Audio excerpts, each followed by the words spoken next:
अस्सलाम वालेकुम वरहमतुल्लाहि वबरकातुहू। डाक्टर बच्चों, क्लास 8 खतर उन में आज अख नोल topic constellation. Stars and solar system पढ़ा अमुक आज सब टॉपिक कॉन्स्टलेशन। आज परो कॉन्स्टलेशन क्या गो। डाक्टर बच्चों, तुम मे वोनमो तुम ऑलरेडी यम स्टार्स एक्चुअली स्टार्स क्या डाक्टर बच्चों गो थोड़ा रिकैप्चुलेट करो। स्टार्स डाक्टर बच्चों ह्यूज हेवनली बॉडीज यमन पन light that have a light of their own. इथे कन वो तुम टाठो बच्चो अगर वो यन पे कायनात बनियाम यम दुनिया मज लूक आए तम एंजॉय करान वचान तम watching the stars in the skies पे तम स्टार्स ये आज वो तुम आज पसंद करान शामन ये नेरो नबर पत आफ्ताब आसमान कुन वो डिफरेंट काइंड्स ऑफ स्टार ये आसमान अल्लाह ताला ये सजे थोमुत स्टारों जरिए। टठो बच्चों अत मज कह स्टार वुचान अम बनावान कह पैटर्न कह पैटर्न बनावान अत साइन आसमानस पे। इथे कन वो वन group of stars appear in the shape of कह वुचान मतलब in different kinds of shapes वुचान अड़ बासान हंटर अड़ बासान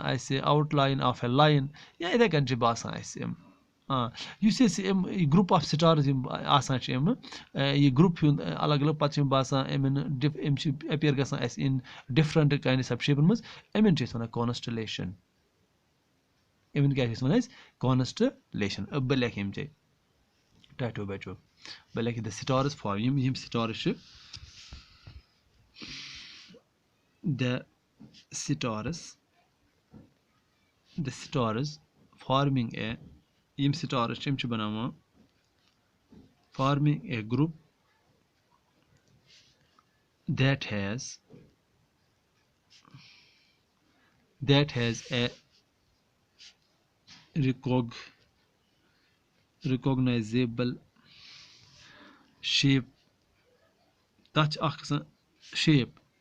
of यह recognizable shape of animals human beings human being human beings इस shape human beings और other और other object बे object शक्ल तमन हज शक्ल वन is called a constellation अत वन constellation या तुम हेकु वनित ये ग्रुप ऑफ स्टार्स बनावान forms a beautiful pattern in the sky is called constellation. टठो बच्चो साइंस यूनिवर्स मज कचा कॉन्स्टलेशन गो कॉन्स्टलेशन कंसेप्ट ओ ते समझ कॉन्स्टलेशन क्या गो यम साइंस ये आसमान पे स्टार्स एम स्टार यमो बन अलग अलग पैटर्न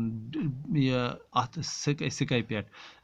तो इन स्टार बासान अड़ in the shape of animals अड़ बासान in the shape of hunter तो दैट इज वाई इन वन कॉन्स्टलेशन। सन यूनिवर्स मज तकरीबन 88 यानी तकरीबन क्या कचा 88 कॉन्स्टलेशन तो तकरीबन there are 88 constellations different constellation. इथे कन कुछ अगर अर्शीत 88 कॉन्स्टलेशन यम टाटो बच्चे यम कॉन्स्टलेशन फॉर एग्जांपल बह वन तुम थोड़ा बहुत इन एग्जांपल कुछ कॉन्स्टलेशन फॉर एग्जांपल नंबर 1 निमो गो उर्सा मेजर ये कॉन्स्टलेशन। इथे कन दुयम निमो दुयम उर्सा मेजर अत वन the great bear the great bear इथे कन दुयम स्कॉर्पियस अत वन स्कॉर्पियन यानी जस्ट लाइक स्कॉर्पियन शेप त्रीम टाटो बच्चो ओरियन ये वन हंटर जस्ट चूरिम टाटो बच्चो लियो लॉयनिश शक्ल बासान जन अमिच पैटर्न क्या बासान जस्ट लाइक मतलब लॉयन जन टाठो बचो तुलो गोड यम डिफरेंट काइंड्स ऑफ यम कॉन्स्टिट्यूशन इमो मज तुलो थोड़ा बहुत सम कि फेमस कॉन्स्टलेशनस तिकेज वन यम बेम कॉन्स्टलेशन आसान टाठो बचो यम एक्चुअली अपियर गसान to move from east to west बेह शेप आसान सह रोजान हमेशा सेम इन द स्काई यानी इहज शेप चेंज गसान कह यम पॉइंट्स थो तो याद यमिच यह शेप आ तम सं शेप गि अक वरी या बेक वरी गि चेंज कि सह गि चेंज कह शेप रोजान सेम बेम क्या गसान अपियर गसान पे मूव गसान फ्रॉम ईस्ट टू वेस्ट तुलो टाठो बचो गोडिच आज नंबर 1 उर्सा मेजर ये ग्रेट बियर वन उर्सा मेजर क्या तुलो टूठो बचो उर्सा मेजर कॉन्स्टलेशन तुलो गोड टाठो बचो इस उर्सा मेजर यह कर गसान अपियर यह कर अथ यह हेकू तुम वुचित समरस मज हेकान वुचित यानी कि आज समर चलान आज हेको वुचित मतलब वही समर मे जूनस मज मे जून जुलाई अत हेको वुचित यह उर्सा मेजर आसमानस पे यानी नंबर 1 पॉइंट तुलो पॉइंट हिसाब वो उर्सा मेजर यह कर हेको वुचित हेको सीन बह लिख सीन जूरिंग कर हेको वुचित समर टाइम गो मौसम सरमास मज हेको वुचित ठीक मगर कर in the early part of the night यह हेको कर वुचित in the early part of the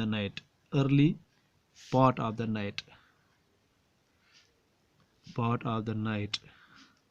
मे वुचमुत यह टाठो बजा तुम हेकू वुचित इस पे तुम खफ्त नमाज पढ़ित यू तुम हेकू आज मतलब आसमान कुन वुचित तुम खुल आसमान ये तुम हेकू यह आरामी सान वुचित यह उर्सा मेजर आसमानस पे यह उर्सा मेजर ये ब्याक नाव थावान यह Ursa major Amish one सप्तनिदिश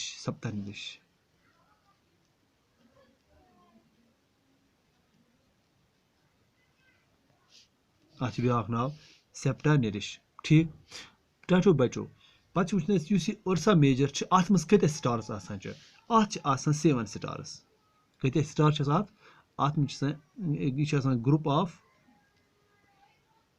group of 7 stars इस उर्सा मेजर यह स्टार हूँ ग्रुप मगर अत मज 7 स्टार्स कत स्टार अत मज 7 स्टार्स यानी उर्सा मेजर यह ग्रुप ऑफ 7 स्टार्स अत मज क्या 3 स्टार्स अपियर गसान तुम सह बना हैंडल फॉर एग्जाम्पल बह बना उर्सा मेजर 7 स्टार्स बना तुम थो ध्यान टाठो बचो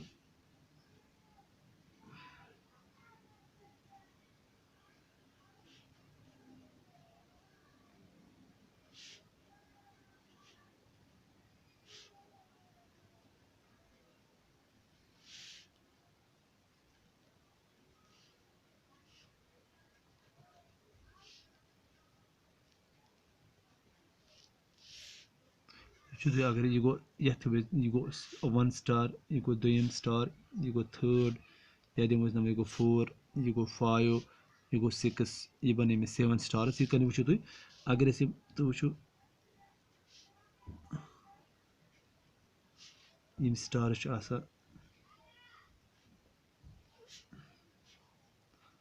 इत कन जस्ट लाइक यह शक्ल आसमानस पे स्टारन हज तुम टाठो बचो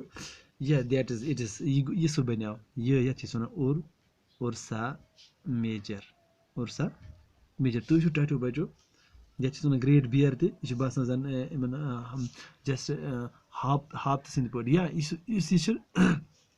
तुम टाठो बचो ये मज क्या नंबर 1 लेगो पॉइंट टू पॉइंट यह ब्यूटीफुल पैटर्न आसान अपियर आसमानस पे 7 स्टार्स अत मज 3 stars appear to form the handle 3 stars 3 stars यम बसान appear to form a handle. यह बासा हैंडल बना वो टाइटो बजो 1 2 3 यम 3 स्टार यह बासा हैंडल बनावा हैंडल हैंडल था फिश ठीक ऑफ द डिपर डिपर ते वन बतो डिपर क्या गो ऑफ द डिपर एम पत क्या एंड पत यम बाकी 4 स्टार गो वो यम 3 स्टार बासा हैंडल पत यम 4 स्टार 1 2 3 4 यह क्या बनावा यम 4 स्टार बनावा बासा बनावा बाउल 4 स्टार्स यम सु appear to form it is bowl यानी सु क्या बनावा फॉर्म इट इज बाउल यह बासा जन इस बने बाउल ठीक गो यम 3 स्टार बासा यह बने हैंडल हिश यम पत यम 4 स्टार क्या बासा यह गई 4 स्टार यम बनावा फॉर्म इट इज बाउल यह बनावा बाउल हिश ओके यह क्या बासा तेल यह बासा यह कॉन्स्टलेशन यह अपियर यह पे अत यह बासा यह मूव ग यह मूव ग फ्रॉम इट अपियर्स यह गई बासा टू मूव यह मूव बासा ग टू मूव हरकत कर फ्रॉम ईस्ट टू को वेस्ट कुन from east to west in the sky यानी स्काई मज बासा यह फ्रॉम ईस्ट टू वेस्ट कुन मूव कर टू बचो मे वो तो 3 स्टार्स यम बासा to form a handle of the dipper यह डिपर क्या गई टू बचो ये समझाओ तो डिपर क्या गई TIPPER डिपर डिपर यह वाज यूज यह इस्तेमाल करना पुरानिस जमानन मज फॉर ड्रिंकिंग वाटर खतर डिपर वाज यूज्ड यह इस्तेमाल करना it was used in olden times यानी पुरानिस जमानस मज ओल्डन टाइमन मज डिपर कर फॉर ड्रिंकिंग पर्पस खतर इस्तेमाल करना फॉर ड्रिंकिंग वाटर खतर ड्रिंकिंग वाटर खतर डिपर इस्तेमाल कर तिथु यानी ये तिथु शक्ल डिपर सद पे डिपर तो वो डिपर सद पे या हेकु तुम वो ये टाटू बचो इस शक्ल बासा ग्रेट बियर यानी हाफज सद पे शक्ल बासा इस पर सिटार वो तो टाटू बचो आज पोर उर्सा मेजर अहम तो इम्पॉर्टेंट कॉन्स्टलेशन अत मज पे यह उर्सा मेजर कॉन्स्टलेशन अत मह समरस मज वुचान बे अत मज 7 स्टार्स यम 3 स्टार्स यम बनावा हैंडल ऑफ द डिपर इथे कन 4 स्टार्स बनावा बाउल तो यह अपियर ग from east to west in the sky तो इस डिपर वन यह इस्तेमाल कर olden times for drinking water आज गो युद्ध टाटू बचो इंशाअल्लाह नेक्स्ट टॉपिक्स में चलो बाकी कॉन्वर्सेशन खुदा हाफिज।